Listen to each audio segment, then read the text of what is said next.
On est très fiers. Je voulais que tu reviennes pour nous partager un peu ce que tu as vécu, parce que c'est vrai que ce dimanche, c'était juste lunaire. Je pense que tu as vraiment fait grandir, tu étais bien entouré, l'équipe et le reste. Du coup, voilà, partage-nous 2 minutes ce qui s'est passé entre la demi, la Chelsea, la finale. Dans quel état d'esprit tu t'es posé? Enfin, je sais que tu t'es retrouvé tête dedans en te disant allez, je crois on y va avec la petite larme. Et après, comment t'es remonté? Que le dimanche? Non, que le dimanche. Ah, il y a l'apéro. Et après, il y a l'apéro. Alors, le dimanche, c'était bien parti. On part en demi derrière Eric, celui qui avait fait la pole. Et avec Zach et Mathis et Alex, on s'est dit bon, on va le fatiguer pendant 20 minutes avant la finale de 45 minutes. Donc rester à son cul derrière pour fatiguer avant la finale. Et je vois qu'il surpilote. Je reste à son cul et fais une faute. Du coup, je le double. Et quelques tours après, je casse un quart d'heure arrière. Donc là, j'étais dans le mal. Et je descends, forcément, on change. Une petite larme avant de repartir. Oui, je sais. Parce que je suis encore ému, mais bon. On repart, et d'ailleurs, heureusement qu'on repart. Pourquoi? Parce que 2 tours après, je casse un récepteur.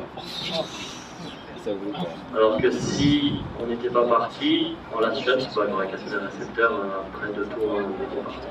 Donc, demi, on casse cardan, on change, et 2 tours après, récepteur. Donc, on met tout neuf, cerveau neuf, récepteur neuf, cardan neuf. Après, on refait la voiture, elle sécure par dernier, on la gagne.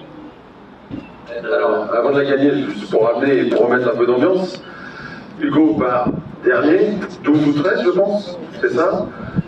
Devant, vous dites bien que le numéro 1, il s'est barré rapidos, et donc du coup nous on était tous là derrière à suivre ça.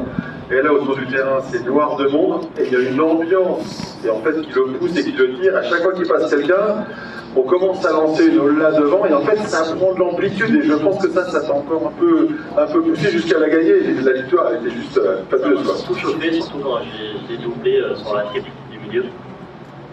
Et puis on la gagne, on repart en finale, du coup forcément numéro 13. Et au début de la finale, je vois qu'il me met presque, je vais pas dire un tour, mais un demi-tour. Et du coup je dis au casque parce que j'avais au casque Zach et Seb, et je dis au casque que là c'est sûr à 5 je vais pas gagner. Seb il prend sa calculette, il calcule mes PSA, c'est temps à lui, et il me dit si tu fais 0 faute, à 42 minutes, tu vas le doubler. Et j'ai cru direct parce que 3 courses avant, j'étais en tête à la Coupe de France et j'ai fait une faute et ils m'ont dit au casque malheureusement tu vas pas gagner parce que je faisais un pas plus. C'est ce qui s'est passé, bref. Et du coup je me dis 0 faute. Et je l'ai doublé à 42 minutes. Je l'ai doublé à 42 minutes et je me dis il faut assurer maintenant. Parce que l'autre il était à fond partout. Et c'est en assurant, on fait toujours une faute. Donc j'ai fait la faute, et comme par hasard où je fais la faute, c'était son frère qui était au ramassage. Donc son frère il a fait exprès de tomber pour éviter de me remettre devant lui. Du coup il a pris tout son temps. Du coup on est derrière, il reste 2 ou 3 tours de moi. Et là je me dis c'est maintenant ou jamais. Parce que j'avais mon ancien patron John de chez Agapa qui était en bas, qui était déjà tout content. Il était content aussi quand j'ai cassé en demi. Du coup, je me dis, c'est maintenant pour essayer de les... on va se reprendre. Pour essayer de les battre.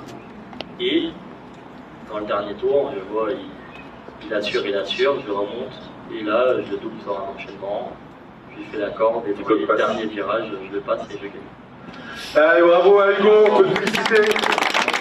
Merci à vous trois, merci à Jean-Christophe, merci à Alexis, on peut les applaudir bien fort. Et puis, je vous annonce que ça y est, c'est l'heure de l'apéro, c'est ouvert, c'est préparé.